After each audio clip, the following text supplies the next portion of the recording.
کہ کیا یہ سیز فائر ہولڈ کرتا ہے یا نہیں. حالانکہ دلچسپی کی بات یہ بھی ہے کہ سیز فائر کے بعد پے در پے 2 مسلح جھڑپیں ہوئی جس میں 6 عسکریت پسندوں کو ہلاک کرنے کا دعویٰ کیا گیا. لیکن ظاہر ہے 35 سال سے یہاں مسلح جھڑپیں ہوتی رہی ہیں، اس لیے سیز فائر کے فوراً بعد جھڑپوں کا ہونا عام لوگوں میں معمول کی بات ہے.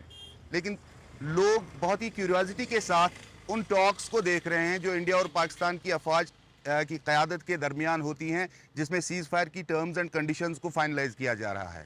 لوگوں کی دلچسپی کا مرکز اس وقت امریکن انٹرونشن سے بات چیت کروانے کا دعویٰ جو امریکن صدر ٹرمپ نے کیا اور کہا گیا کہ انڈیا اور پاکستان کی سیاسی قیادت کسی نیوٹرل پلیس پر ٹاکس کریں اور اپنے درمیان جو ان کی غلط فہمیاں ہیں، ڈفرنسز ہیں، ان کو سارٹ آؤٹ کیا جائے. ظاہر ہے اس میں انڈیا کا ریئیکشن تو آیا ہے، انہوں نے کسی بھی تھرڈ پارٹی انٹرونشن کو مسترد کیا ہے، لیکن پھر بھی لوگوں کو امید ہے کہ کسی نہ کسی طرح دونوں ملکوں کے درمیان سفارتی یا سیاسی سطح پر کوئی بات چیت ہو تاکہ سرحدوں پر بھی سکون لوٹ آئے اور وادی میں بھی امن کی فضا بحال ہو جائے. تو کشمیر کا مسئلہ آخر ہے کیا؟ دیکھیں، کشمیر کی تاریخ میں جائیں گے تو بات کافی پھیل جائے گی، اس لیے بات کی شروعات 1947 سے کرتے ہیں. اس وقت کشمیر برٹش انڈیا کا حصہ تو تھا، لیکن ایک آزاد پرنسلی اسٹیٹ کی حیثیت سے. برطانیہ نے اسے قریب 100 سال پہلے کشمیر کو ڈوگرا راجہ گلاب سنگھ کو بیچ دیا تھا.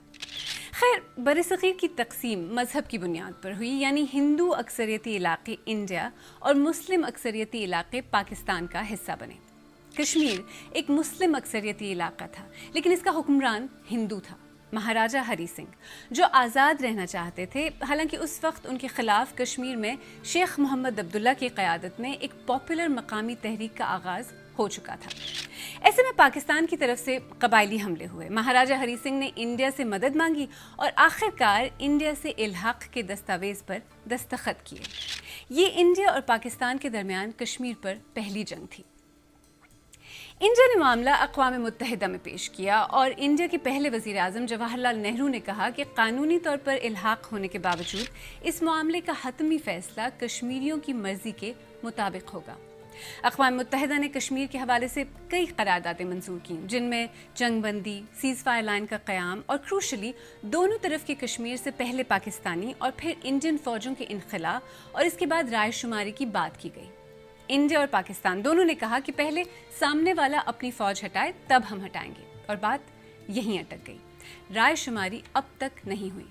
تو اس کانٹیکسٹ میں انڈیا اور پاکستان کے درمیان حالیہ جنگ جیسی صورتحال کے بعد کیا کشمیر کے مسئلے کے کسی پائیدار حل کی جانب بات جا سکتی ہے؟ یہی سوال میں نے کنگز کالج لندن کی پروفیسر ڈاکٹر حمیرہ اقتدار سے پوچھا.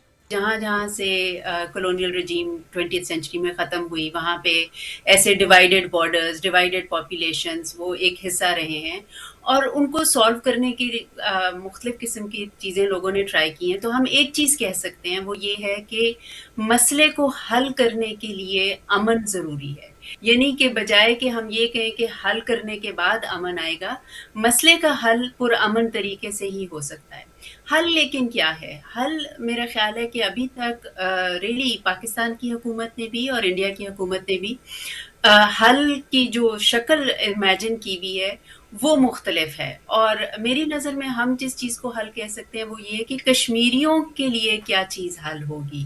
خدا نخواستہ ہم سب دعا کرتے ہیں کہ ایسا نہ ہو، لیکن اگر اس طرح کا ایک اور شدت پسند حملہ ہو جاتا ہے تو اس صورت میں کیا ہوگا؟ اس قسم کی جنگ کا مسئلہ یہ ہوتا ہے کہ ون سلی اور stupid mistake can have very important ramifications. یعنی کہ کسی کی کوئی چھوٹی سی غلطی، کسی کی کوئی انسانی غلطی، کوئی پائلٹ نے کوئی غلطی سے کچھ ایک جگہ کے بجائے دوسری جگہ کچھ کر دیا، اس سے بات بہت زیادہ جلدی بڑھ سکتی ہے.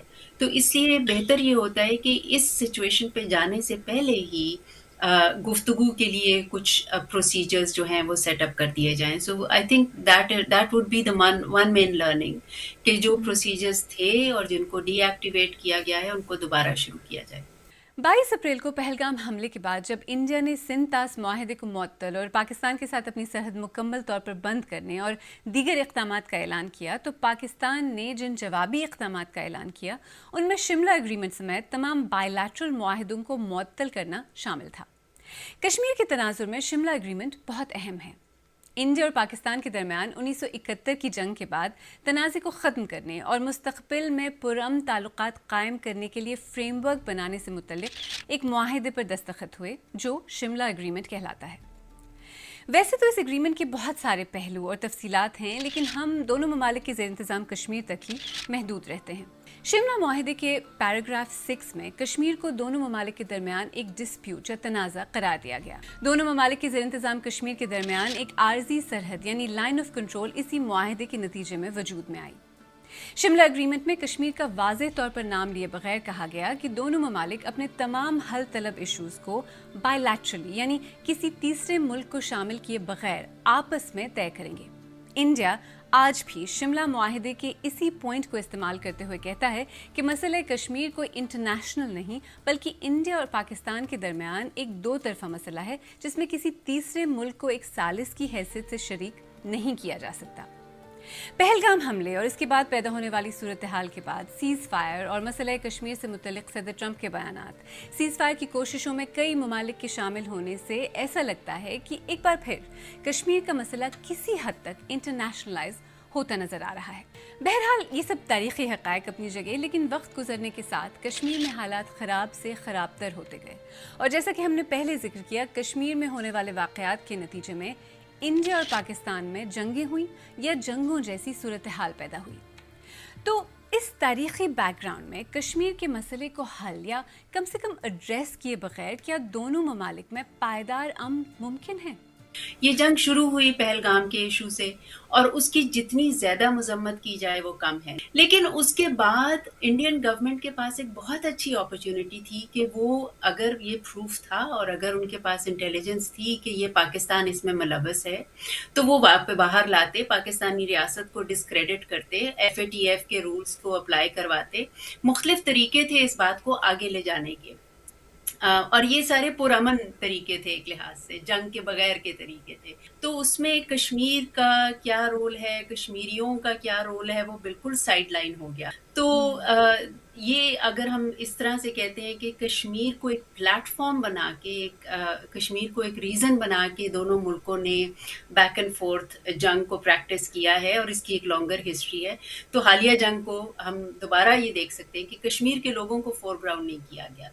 اس دوران انڈیا نے پاکستان پر کشمیر میں مداخلت اور بقول اس کے شدت پسند عناصر کی پشت پناہی کا اور کشمیر اور انڈیا کے دیگر شہروں میں ہونے والے شدت پسند حملوں کا الزام لگایا ہے، خاص طور پر کشمیر میں مسلح تحریک کے شروع ہونے کے بعد. پاکستان نے ہمیشہ کشمیریوں کی تحریک کی حمایت کرنے کا دعویٰ کرتے ہوئے انہیں کسی بھی طرح کی عسکری مدد دینے کے الزامات کی تردید کی ہے. تو پاکستان کی اس پالیسی اور اقدامات نے کشمیر ایشو کو حل کرنے میں کوئی مدد کی ہے یا نقصان پہنچایا ہے؟ جب پاکستانی حکومتوں کے پاس زیادہ ایک طرح سے ڈپلومیٹک پراویس تھی، ڈپلومیٹک پاور تھی کہ وہ اس ایشو کو دنیا کے نظر کے سامنے لاتے، مثلاً جب امریکہ کو ضرورت تھی پاکستان کی ایز این ایلائی، پہلی افغان جنگ میں جنرل ضیاء کے ساتھ، دوسری افغان وار میں جنرل مشرف کے ساتھ، وہ موقع تھے کہ کشمیر کے ایشو کو اٹھایا جاتا، اس کو ایک انٹرنیشنل آڈینس کے سامنے لایا جاتا، اور پاکستانی حکومتوں نے وہ مواقع ضائع کیے. اور جو انڈین حکومت پاکستان پر الزام لگاتی ہے کہ انہوں نے آرمڈ ملیٹنٹس کو یا ملیٹنسی کو آرم کیا، ہتھیار دیے. دیکھیں، پاکستان کی حکومت نے کچھ چیزیں ٹرائی کی، لیکن اس کو سب سے پہلے کشمیریوں نے ریجیکٹ کیا، and that is the fundamental thing. Kashmiri groups نے لشکر طیبہ کو باہر نکالا، کشمیری سوسائٹی نے اس قسم کے گروپس کو ریجیکٹ کیا. بٹ اگر سوال یہ ہے کہ پاکستان کی یہ پالیسی کامیاب ہوئی یا نہیں، تو اس کا جواب ہے کہ نہیں کامیاب ہوئی. In fact it was a short sighted, misguided policy جو کہ ناکام ہو. ویسے ایسا نہیں ہے کہ دونوں ملکوں کے درمیان اس مسئلے کو حل کرنے کی کوشش نہیں کی گئی. فروری 1999 میں وزیر اعظم واجپئی کا لاہور آنا اور پھر لاہور ڈیکلریشن پر سائن ہونا، اس کے بعد جنرل مشرف کا آگرہ جانا، اور پھر اس کے کئی سال بعد انڈیا کے وزیر اعظم منموہن سنگھ اور جنرل مشرف کے درمیان کشمیر سے متعلق ایک ممکنہ حل کے قریب پہنچ جانا، جسے منموہن مشرف فارمولا کہا جاتا ہے. ایسے اقدامات اور واقعات ہیں جنہیں امن کی بڑی کوششیں قرار دیا جا سکتا ہے. منموہن مشرف فارمولے کو اب تک کی سب سے بڑی کوشش سمجھا جاتا ہے.